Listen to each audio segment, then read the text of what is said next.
What's up in War Eagle War Report family? It's your guy Ike Jones, and we are here. Facts or Not Friday, Missouri edition. Y'all know how we do right here, War Report style. Let's drop it on them.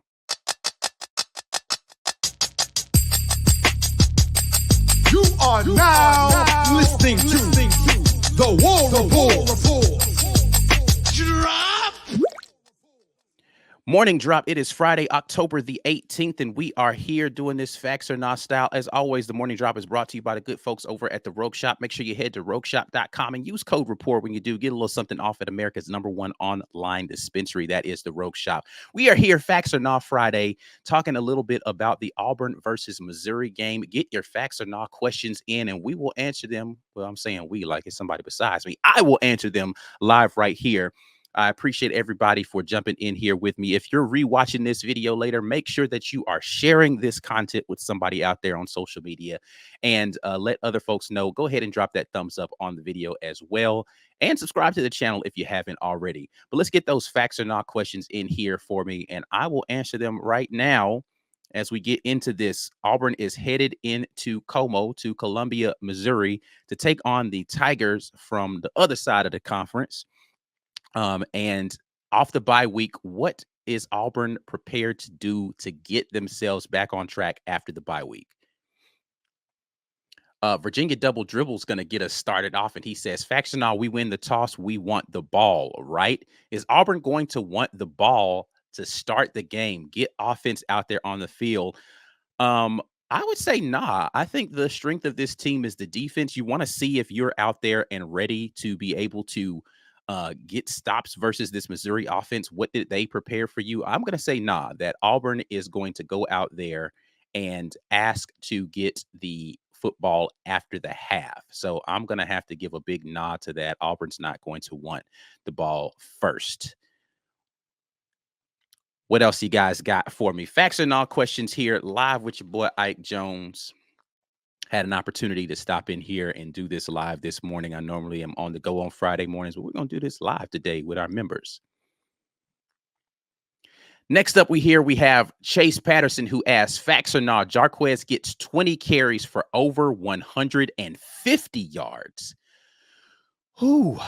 Can I split this into two different answers? I'm going to say facts. Jarquez does get 20 carries in this game. I think Coach Hugh Freeze has been talked to death about him needing to get the ball to Jarquez Hunter, and this needs to be the game where this happens. The Missouri defense has been susceptible to getting gashed by the run if you've been committed to it. Don't let this turn into a track meet.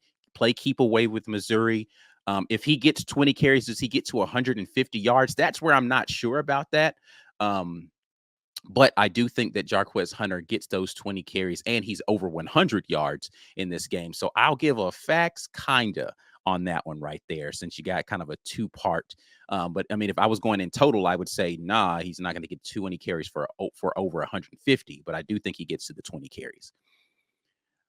James Barnett jumps in and says, facts or not, Auburn scores more than 21 points, with at least 2 touchdowns coming from Hunter. Y'all are giving these very complex answers that make me have to think about whether I want to go with a simple facts or not for this.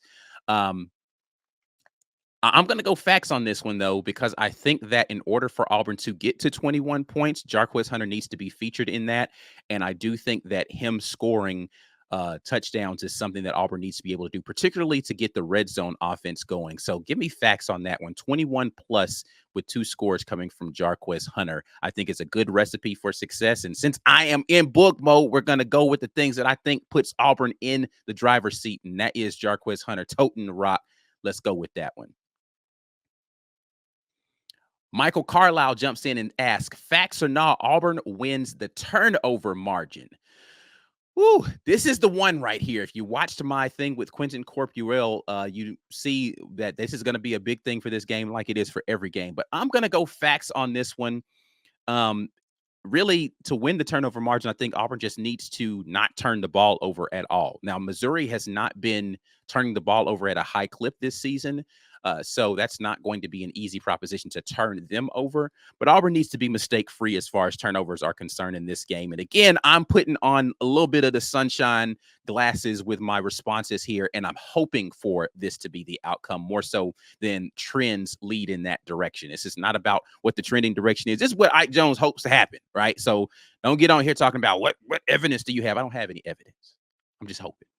I'm hoping that they get it together and they're not out there making it harder on themselves by having turnovers in this game. You can't turn the ball over against this Missouri defense. They've been opportunistic this season. You have to make sure that you're not putting the ball in harm's way. I think that's going to be a big emphasis, or has been a big emphasis over this bye week with these 2 weeks to prepare, is ball security, keeping the ball out of harm's way. How do we make the simple plays and really grind out a game where it might not be high scoring, but you win the game because you're able to play ball control, running backs holding on to the football. I don't think that there's going to be any sloppy weather. So give me facts on that one, winning the turnover margin. I'll take it. Let's see here. Let's see.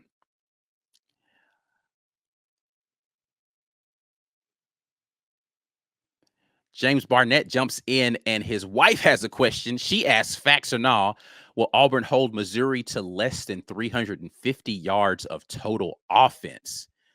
Again, I think this is something Auburn needs to be able to do, but I'm going to go nah on this one. I do think that they are going to be able to move the ball. I'm just hoping that the Auburn defense can keep them out of the end zone, force field goals, not let them have touchdowns. But I do think Missouri's got a high-powered offense, man. We can't ignore the struggles that the defense has had in being able to stop the pass, and Missouri is a very adept pass unit.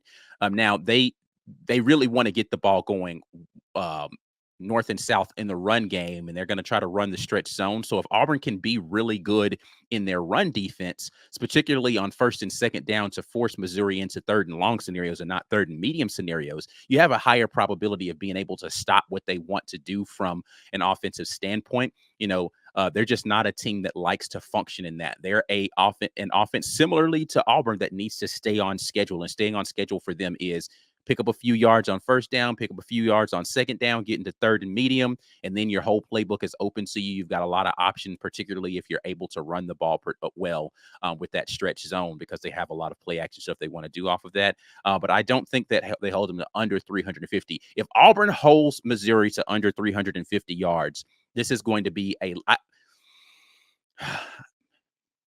I was about to say it's going to be a landslide victory, but we've seen the defense perform really well and the offense sputter, particularly with turning the ball over, and Auburn still lose the game. But I think, again, if we tie that back in with the last question about the turnovers, if Auburn does that and less than 350 yards from Missouri, then you got to give Auburn an easy victory in this one. I'm not sure it's going to be an easy win, but listen, I'm not that far into the book yet. But if that happens, go ahead and chalk up that win for Auburn. Let's see here. Chase Patterson with a little bit of a tongue-in-cheek question here. Facts or not, our offense's first drive looks competent. This one, I'm going to have to go with nah on this one. This is, I'm coming off of the book a little bit, but I don't think your first drive has to look competent in order for you to win the game. So I think that the first drive may look a little clunky on the road for the second time this season, off of the bye week, even though they have this scripted offense. Auburn's first drives haven't really looked great so far this season in a lot of games. So that trend, I don't anticipate changing in this game. However, I don't think that you have to have a look of competency in order to go out there and secure victories in these games. So I'm going to go nah on that one, but that's not we're going to look incompetent on the first drive, and therefore that's a harbinger for the remainder of the game. But I will go nah on that one. Let's see here. Ed Darby, a little similar to an earlier one, says faction Auburn needs at least 20 from its offense to win the game. I'm going to go big facts on that when you do need to get at least 20 points from this offense in order to win this game. I don't think that you can win a low-scoring game against Missouri at their house. I think you need to be able to put up points offensively. I actually think the magic number for Auburn in this one is going to be around 24 points. If Auburn can score 24 points, I think the defense can do enough to keep Missouri under 24. So that's the number I'm going to go with on that one, 24. So over 20 is going to be necessary. I'll go facts with that one. Another one from here from Virginia, Double Dribble, who says, Factional Perry Thompson sees 3 or more targets in this game. I'm actually going to go facts on this one. I think after this bye week, they had an opportunity to sit down with these young freshmen and say, hey, we promised you guys you were going to be able to come in here and get some impact in this. I think Perry Thompson is going to be more involved in the offense. And he's going to get some opportunities, some designed opportunities to try to go out there and showcase what he has. You need to be able to get the ball to your dynamic players out there. Malcolm Simmons has had his opportunities. Cam Coleman has had his opportunities. Perry Thompson's going to be a guy I think that's going to be afforded some opportunities in this game. I'm going to go facts on that one. Perry Thompson gets at least 3 targets in this game.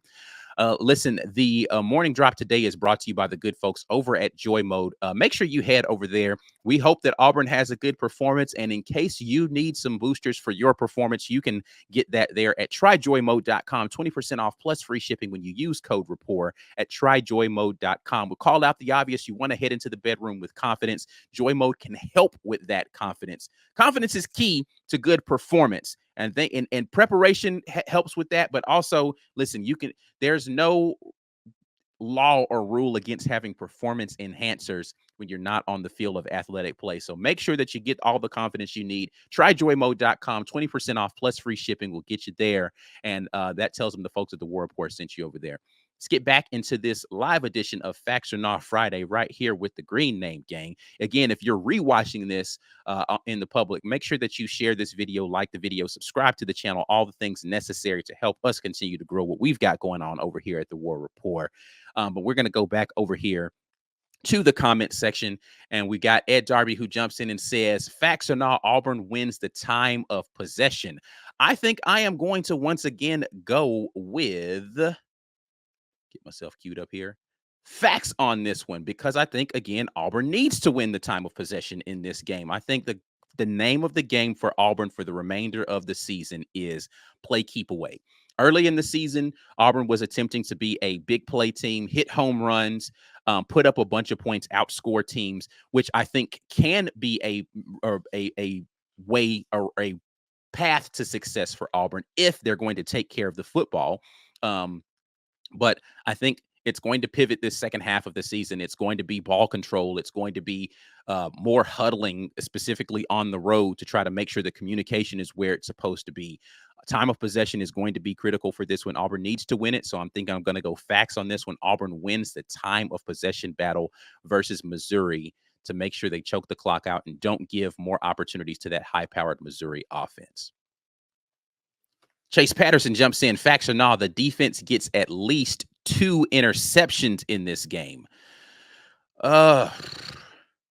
I'm going to go nah on this one. This defense, this is something I actually talked about at the beginning of the season.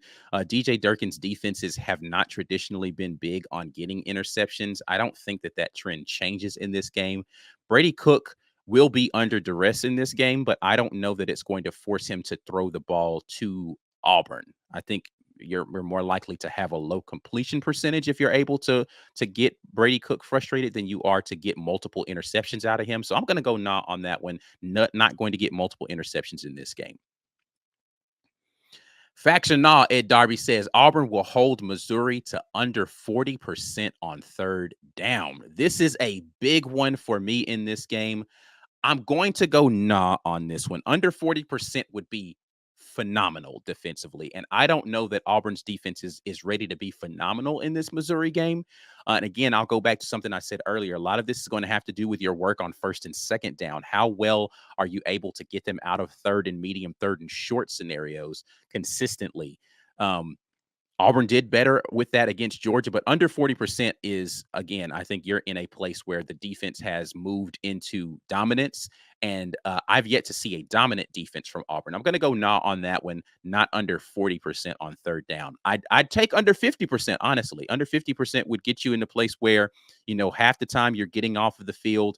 Maybe some of those times you're getting third down stops, but they're getting to fourth and short and going for it. And then what is your fourth down conversion rate? Defensively is going to be important, but I'm going to go nah overall on that one. Let's see here. Colby Ritchie jumps in. Facts or not, Demarcus, Riddick gets his season high for tackles tomorrow. You know what? I'll go facts on this one because I do think Demarcus Riddick is going to play more in this game. Though Jalen McLeod has had some time to rest, he has been banged up a bit this season. So they're going to give some more opportunities for Demarcus Riddick. And again, I'll go back to something I've already said. I think the goal for this team is going to be to get Missouri into third and long scenarios. And they're going to want to unleash Demarcus Riddick out there to run around and chase down Brady Cook on those third down scenarios. I think Jalen McLeod's going to be somebody who's going to be your third and medium guy, third and short guy, because he's a little bit more versatile versus the run right now. And then, I think they're just going to give more snaps to Demarcus Riddick. So he's going to be able to get his season high in tackles in this game. I'll go big time facts on this one. You see more Demarcus Riddick in this one, and he gets unleashed against the quarterbacks there. One Love says, facts or not, Peyton Thorne passes for over 250 yards. Wow. This one's tough for me. I'm going to go facts on this. I'm going to say facts that Peyton Thorne gets to over 250 yards in this game, mostly because I think the run game is going to be effective and you're going to allow for some big play opportunities for Peyton Thorne. And then they're going to do some short passing in this one as well. Get the ball out of his hands quickly to the playmakers, allow them to be able to get upfield and get additional yardage. Peyton Thorne has actually, despite the turnovers, been good with delivering the football this season, right? If Peyton Thorne, if you could get the turnovers off of the ledger, you would see a really good passing offense from Peyton Thorne this season, even in games when they've slowed the tempo down a little bit against these defenses. Peyton Thorne has been able to get the ball to the playmakers in space, in good position to be able to get additional yards after the catch. He's been on rhythm sometimes. It's about those critical down and distance situations for Peyton Thorne and the turnovers this year. I'll go facts on that one. A little bit of a bug on that for Peyton Thorne over 250 because this is a good Missouri defense. I don't want to disrespect them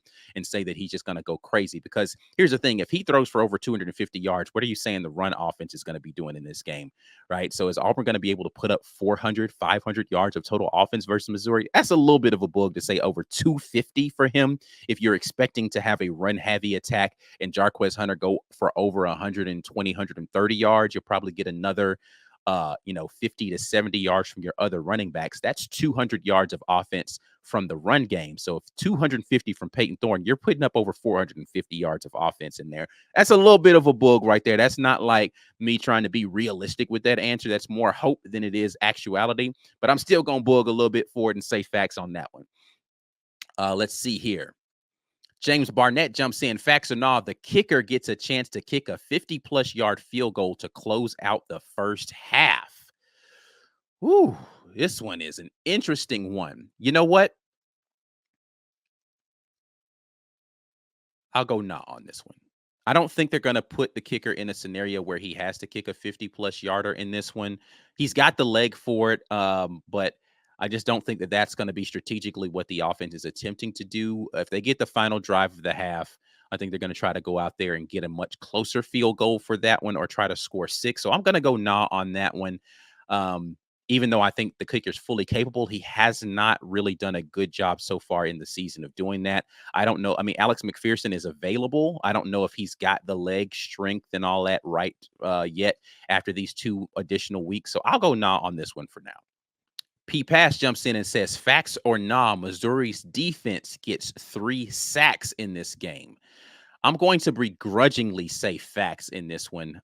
Listen, the unfortunate reality, again, I know I'm booging super hard today, but I'm also going to give some doses of reality in this one. The pass protection has not been great for Auburn this season, particularly on longer developing plays. And Auburn's going to find themselves in some of those scenarios. Now, Peyton Thorne has done a good job of escaping pressure and running for first downs on third and medium, even some third and long scenarios. But he's also done a poor job of holding on to the football too long.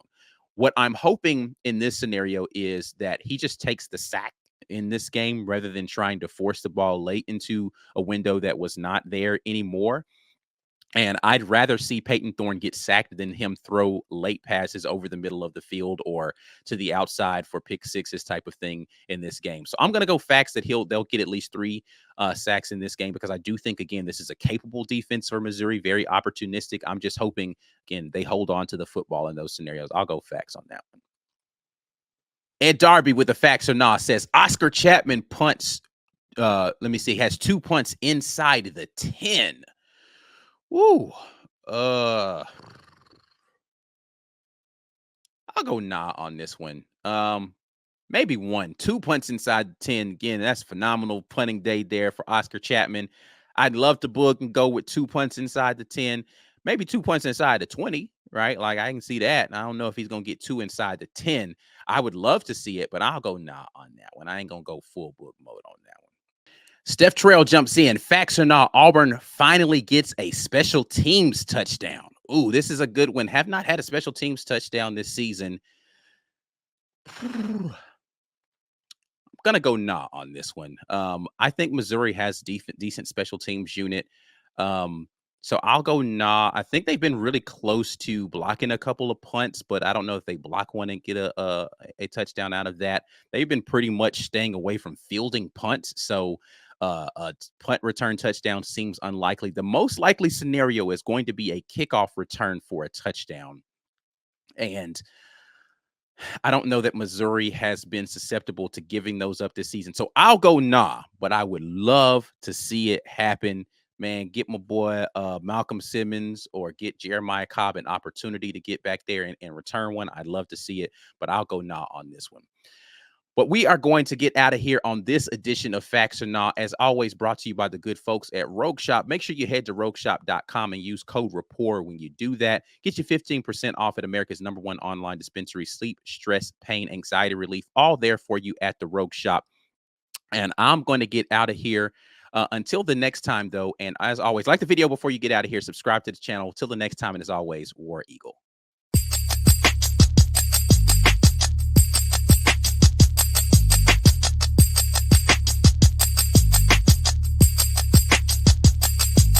Drop.